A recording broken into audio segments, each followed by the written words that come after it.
We've identified a new asbestos-related disease, and we're figuring out ways to avoid it. Her story lives on in each and every one of you. Firefighters that have lost their lives, that have really put everything on the line.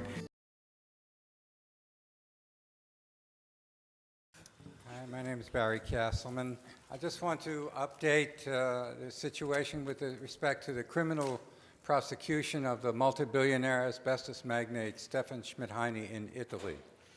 The last year when I spoke, Mr. Schmidt-Heine had been sentenced by the Court of Appeal in Turin to 18 years in jail for creating an environmental disaster causing the deaths of 3,000 Italians, people continuing to die in the town of Casale Monferrato, a town of only 35,000 people where they have one death from mesothelioma every week on average. It's a tragic thing, the way this place has been polluted. The factory that Etonit ran there closed in 1986.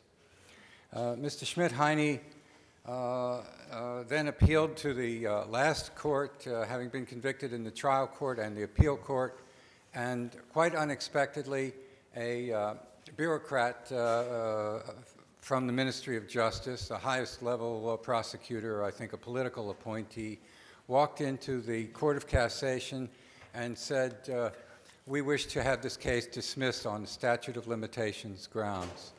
We believe that Mr. Schmidt-Heine did all the things he's been charged with doing, but the crime that he did was not punishable more than 10 years after the closure of the plant, and so we're asking for the case to be dismissed. This was shocking. The people in Casale were absolutely flabbergasted that the Ministry of Justice, that the highest prosecutor in the land, would walk into the court having won the case, including arguments over statutes of limitations at the two lower courts, and ask that the case be dismissed. In any event, the chief prosecutor, or rather the prosecutor who engineered the original cases, Dr. Guaraniello, has anticipated that something might happen like this and filed a murder case against Schmidt-Heine in another court. And this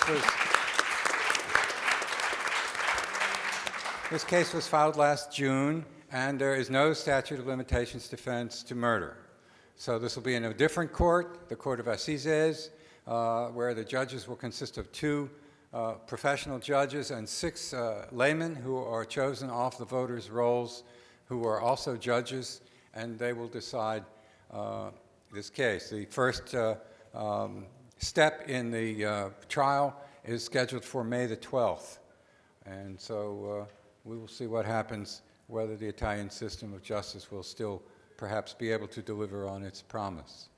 So I just wanted to tell you about these things. I realize we're running a little behind in time, but I wanted to update you on the situation with regard to the Italian prosecution.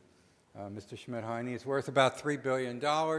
He went back to Switzerland immediately, was interviewed at his villa in Switzerland after after he got off on the statute of limitations, and said that the whole thing was a persecution of him that never should have been brought to criminal trial. So now we'll see.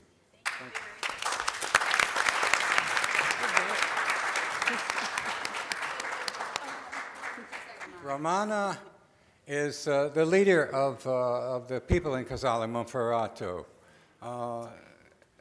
She's had numerous relatives, children, die from mesothelioma and other asbestos diseases as a result of this. She's about 80 years old, and she's just retired as an active person in leading the victims group in Casale. In Casale Monferrato, everyone knows people who have died from asbestos, and they have these signs, Etonit Justice, all over the town. I was standing in a public square, and they had Etonit Justicia signs hanging from every building, including a privately owned bank, just to give you an idea of how this community's been affected.